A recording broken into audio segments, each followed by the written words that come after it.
Hello বন্ধুরা, সবাইকে স্বাগতম মাহাদুল ট্রিক্স ইউটিউব চ্যানেলে।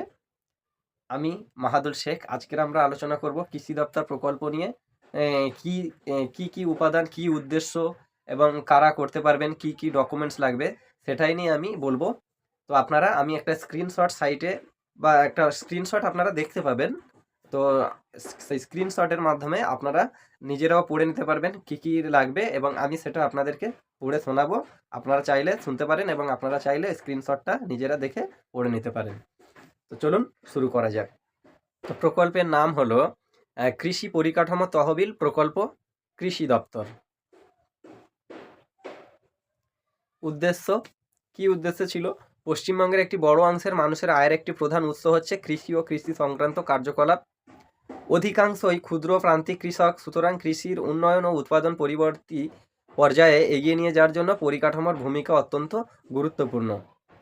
এই জন্য কৃষি দপ্তর পশ্চিমবঙ্গ সরকার কৃষি পরিকাঠামো তহবিল প্রকল্প চালু করেছে। তো কী জন্য চালু করেছে সেটা আমি বললাম, আপনারা বুঝতে পারলেন অবশ্যই। যদি না বুঝতে পারেন তো সাইটে যে স্ক্রিনশটটা আমি ফটো লাগিয়ে রেখেছি এটা আপনারা অবশ্যই পড়ে নেবেন। এই প্রকল্পে কি সুবিধা পাওয়া যাবে? এই ঋণ প্রকল্পে আওতায় থাকা সমস্ত ঋণে ভর্তুকি যুক্ত সুদের ব্যবস্থা আছে।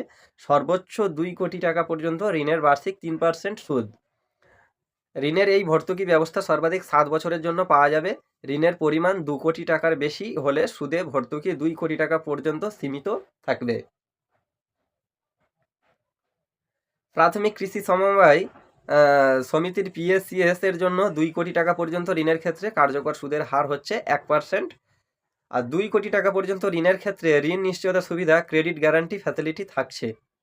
বিভিন্ন LGD কোডস লোকেশানে কৃষি উদ্যোগপতি, স্টার্ট আপ সংস্থার মতো বেসরকারি ব্যবস্থা সর্বাধিক 25টি প্রকল্পের জন্য সুবিধা গ্রহণ করতে পারবেন।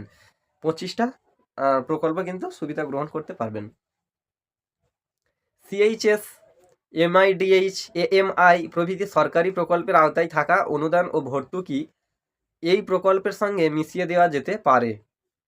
এবার বলছি যে কারা কারা এই সুবিধাটি পাবেন। এক হচ্ছে কৃষক, স্টার্ট আপ, কৃষি উদ্যোগপতি, যৌথ দায়যুক্ত গোষ্ঠী, স্বনির্ভর গোষ্ঠী, FPO এবং PSC সমূহ, এরা সবাই এই সুবিধাটা পেতে পারবেন। আচ্ছা, যোগ্য প্রকল্প সমূহ নিম্নলিখিত ব্যবস্থাগুলি সহ ভ্যালু চেনের প্রধান উপাদানগুলির আধুনিকরণ এই প্রকল্পের মাধ্যমে করা হচ্ছে। মার্কেটিং প্ল্যাটফর্ম সহ সাপ্লাই চেন সার্ভিসেস, মালগুদাম, পশুখাদ্য সংরক্ষণাগার, আচ্ছা, প্যাক হাউজেস, অ্যাশেইং ইউনিটস, সর্টিং ও গ্রেডিং ইউনিটস, হিমায়ন শৃঙ্খল, কোল্ড চেন, পরিবহন ব্যবস্থা, প্রাথমিক প্রক্রিয়াকরণ কেন্দ্র, রাইপেনিং চেম্বার্স, জৈব উপকরণ উৎপাদন, জীব উদ্দীপক উৎপাদন কেন্দ্র, ভারমুক্ত ও ত্রুটিহীন, স্মার্ট ও প্রেসিশন কৃষি ইত্যাদির পরিকাঠামো। যোগ্য প্রকল্প সমূহটা আপনারা দেখতে পেলেন বা আমি বললাম সেটা শুনলেন। এবার হচ্ছে যেসব নথিপত্র, মানে যেসব ডকুমেন্টস আপনাদের প্রয়োজন সেইগুলো শুনুন। যেসব নথিপত্র দাখিল করতে হবে তার তালিকা। আচ্ছা, 1 নম্বরে হচ্ছে যথাযথভাবে পূরণ করা স্বাক্ষরিত ব্যাংক ঋণের দরখাস্তের ফরম, কৃষি পরিকাঠামো তহবিল AIF ঋণের জন্য গ্রাহকের অনুরোধপত্র। 2 নম্বরে হচ্ছে প্রোমোটার, পার্টনার, ডিরেক্টরের পাসপোর্ট মাপের ফটো।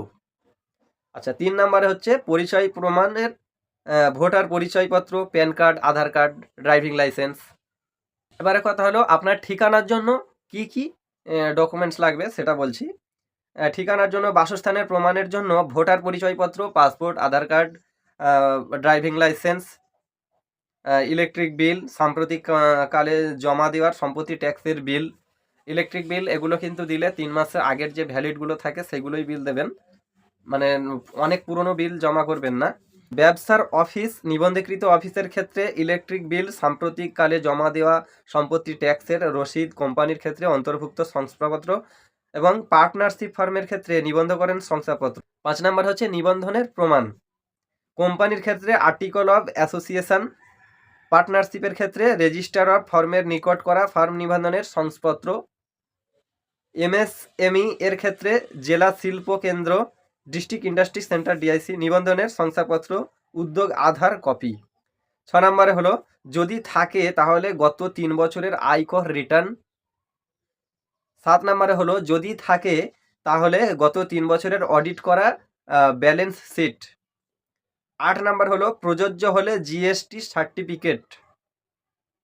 এবং 9 নম্বরে হলো জমির মালিকানার রেকর্ড বিষয়ক দলিল, টাইটেল ডিড, লিজ দলিল যদি প্রযোজ্য হয় তাহলে লিজ শতভুক্ত সম্পত্তির ক্ষেত্রে লিজ দাতার নিকট থেকে অস্থাবর সম্পত্তি বন্ধক দেওয়ার অনুমতি বা প্রাইমারি সিকিউরিটির জন্য আপনার যে দলিল বা রেকর্ড আছে সেটা দেখালেও হবে, বা লিজ বা যেগুলো নিয়েছেন লিজের যে কাগজপত্র সেগুলো দেখালেও হবে। এবং 10 নম্বর হচ্ছে কোম্পানির আরওসি সার্চ রিপোর্ট। 11 হচ্ছে প্রমোটার ফর্ম কোম্পানির কেওয়াইসি নথি। 12 গত 1 বছরে ব্যাংক স্টেটমেন্টের প্রতিলিপি যদি থাকে তো। 13 নম্বরে চালু ঋণের ক্ষেত্রে ঋণ পরিশোধের বৃত্তান্ত, লোন স্টেটমেন্ট। প্রমোটারের নিকট সম্পদ বিবরণ, নেটওয়ার্ক অর্থ স্টেটমেন্ট প্রকল্পের 15 নম্বরে প্রকল্পের বিশদ বিবরণ। এবং 16 নম্বরে প্রযোজ্য হয় তাহলে স্থানীয় কর্তৃপক্ষের অনুমতি গৃহের নকশা, অনুমতি ব্যয়, গৃহ নির্মাণের অনুমোদন। তো কৃষি দপ্তরে কি উদ্দেশ্য ছিল, কাদের জন্য এটা অ্যাভেলেবেল এবং কারা কি নথিপত্র নিয়ে যাবেন, তো সেই সব আমি বললাম। তো এটা দুয়ারে সরকারেই যখন হয় সেই সময় এটা লাগে।